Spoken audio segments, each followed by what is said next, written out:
Salve, salve, senhoras e senhores, bebuns e bem boas desse Brasil dantes muito mais varonil. E hoje, fazendo a minha caminhadinha matinal de sábado, me veio uma ideia, inicialmente em forma de texto, para eu escrever no blog, no Marreta.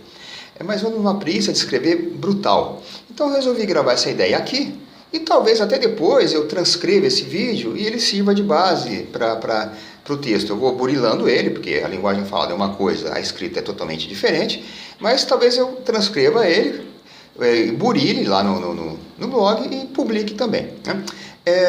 Vou falar aqui hoje do saudade, né? Eu tenho muita saudade das coisas, assim, né? Só que eu vou falar de uma saudade, obviamente regado aqui a uma petrazinha hoje, na minha caneca da caveira, que pode ser tanto a caverna da caveira do fantasma, como o castelo de Grayskull do He-Man, mas eu prefiro que seja a caverna da caveira do fantasma, né? Que é mais macho das antigas, do Lee Falk. Uma saudade que eu chamo de retrossaudade. Mas antes disso, eu digo retrossaudade porque eu comparo ela com os retrovírus. Assim, grosso modo, os retrovírus, eles têm uma singularidade. Uma vez que eles te infectam, basta que te infectem uma vez, eles passam a fazer parte da sua vida pelo resto dela. Eles nunca mais saem do seu organismo. Eles nunca mais levantam acampamento dali, os retrovírus, né? É pior do que o povo do sem terra, tá? E por que isso? Bom, pelo que eu me lembro da época da faculdade, tá? E já correndo um risco aqui, correr um risco de cometer alguns erros, algumas falhas, algumas imperfeições técnicas aqui, afinal já se vão 30 anos da minha faculdade. Vou tentar colocar a coisa mais ou menos, né?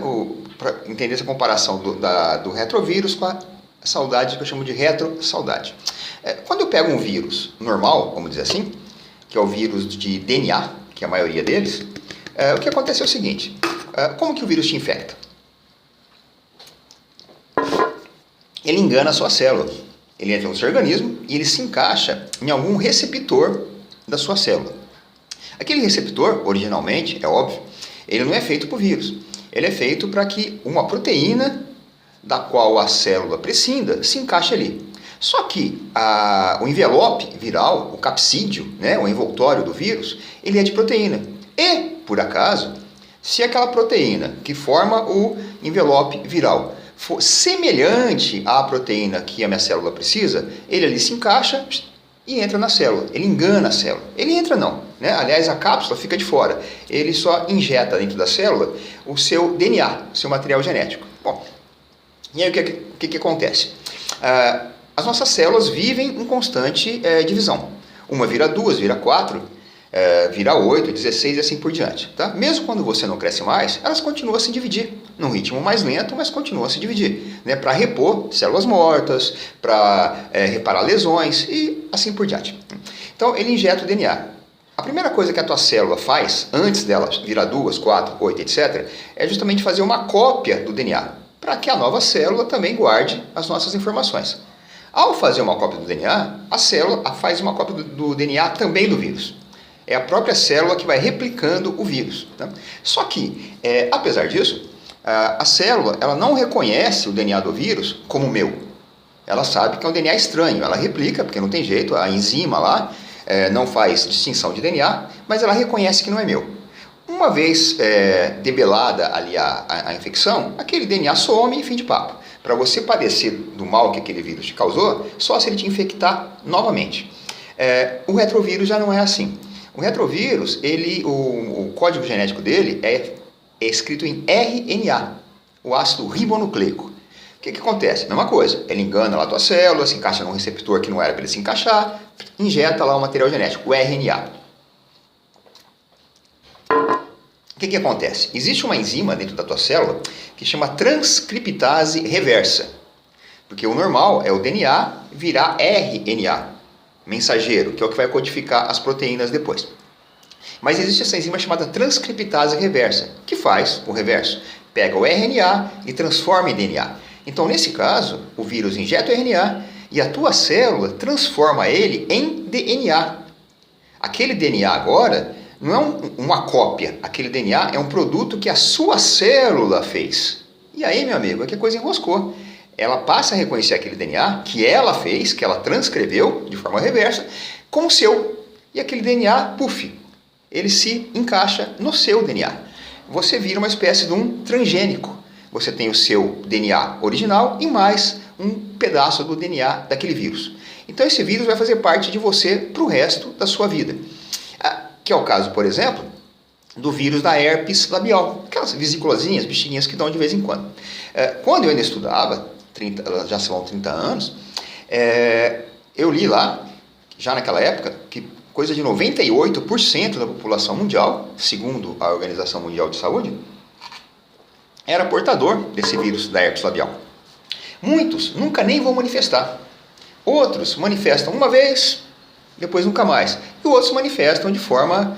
Teve uma época que eu manifestava muito. Né? Agora faz muito tempo que não já. E ele está ali, ele está incubado, está ali preso. E quando você tem alguma queda de resistência, alguma coisa, você aproveita para, estourar. E dá aquelas bexiguinhas ali, acabou, que é a maneira dele se disseminar. Se de repente alguém tem contato com aquilo em você, ele já se dissemina para outro. E esse vírus da herpes, é o caso também do HIV. O HIV também é um retrovírus. Uma vez infectado, a pessoa passa a ter ele ali. A pessoa pode estar com a carga viral 0, mas ele continua ali, o material genético dele. A diferença é que o vírus da herpes, né, ele é um vírus que já está no estágio que o pessoal chama de estágio de vírus inteligente. Ele não mata o portador. Ele incomoda de vez em quando, é um incômodo, né, um transtorno, aquilo lá coça, arde, mas ele não mata. E o HIV, ele não atingiu ainda essa fase inteligente. Ele mata o portador, se o portador não se cuidar. Tá? O que tem isso a ver com a saudade? Tem saudades que são desse tipo.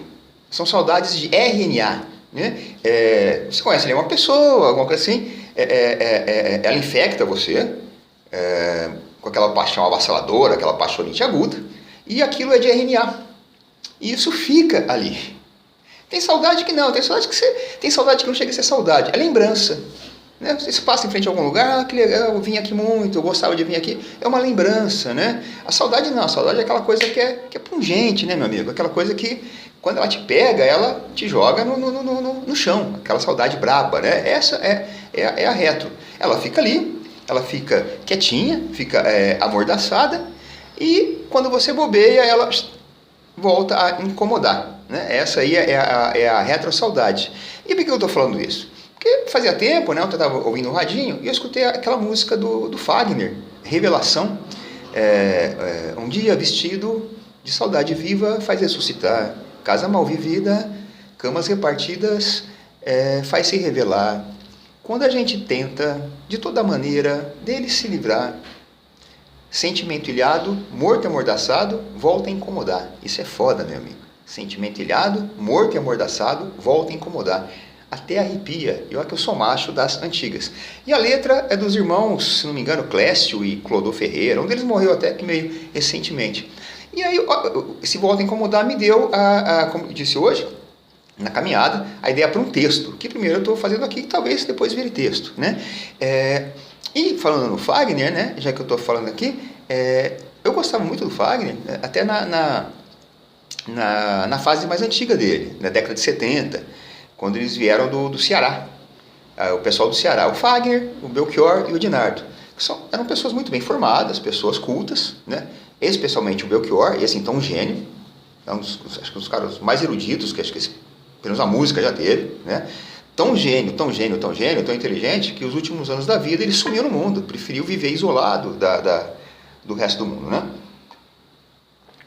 Então ele gravava coisas mais interessantes, como essa Revelação, por exemplo. Ele musicou também 2 sonetos, que eu me lembro, da Florbela Spunk, que é uma poetisa, né? Poetisa, poeta serve para os dois, né? Já é com A, o poeta e a poeta, né? Ninguém vai falar o cara é um poeta. Fora a Dilma Rousseff, ninguém vai falar o cara é um poeta. Então, né, da poeta portuguesa Florbela Spunk, né? Fanatismo, aquele que fala: minha alma de sonhar-te anda perdida, meus olhos andam cegos de te ver, podem voar mundo, moverastos, que tu és como Deus, princípio e fim. Fanatismo, muito boa também, o Fagner gravava isso aí. Um outro, acho que chama Fumo, não fumo de fumaça, né? Que talvez também seja do fumo. Que fala, como que ele fala? Longe de ti são ermos os caminhos, Longe de ti não há luar nem rosas, longe de ti há noites silenciosas, dias sem calor, beirais sem ninho, os dias são outono, choram, choram, há crisântemos roxos que descoram, há murmúrios dolentes de segredos e por aí vai, né? E aí, de repente, né, o Fagner também, ele entrou nessa fase mais popular, a partir do Deslizes, que é o hino da cornagem, né? Não vou lembrar, eu lembro dessa da Deslize, assim, se eu escutar eu lembro, mas se não, em outros braços não consigo esquecer, é o corno conformado, é o corno que aceita, eu não vou lembrar dessa letra, né? E dizem que essa fase mais popular dele, eu escutei ele dizendo uma vez, que foi até a sugestão do Roberto Carlos. O rei chegou para ele e falou: pô, bicho, canta coisa que o povo entende. E ele foi cantar coisa que o povo entende, que é o quê? Que é a cornagem, né? Que é a cornagem. Mas ele, dessa época ele tem coisas muito boas. Então, essa coisa da retrossaudade. Você tem essa saudade, ela está aqui, ela já faz parte do seu genoma, ela te infectou, não sai nunca mais daqui, né? Você tornou ela um patrimônio genético seu e você está quietinho, normal, tudo. Aí você pega um dia mais frio, você pega um dia que você está com... Mas assim, ela estoura em vesículas, né? De saudade. E aí incomoda um pouquinho, não sei o quê, mas depois passa, mas ela fica aqui, igualzinho lá o retrovírus, meus amigos. Então, sentimento ilhado, morto e amordaçado, volta a incomodar.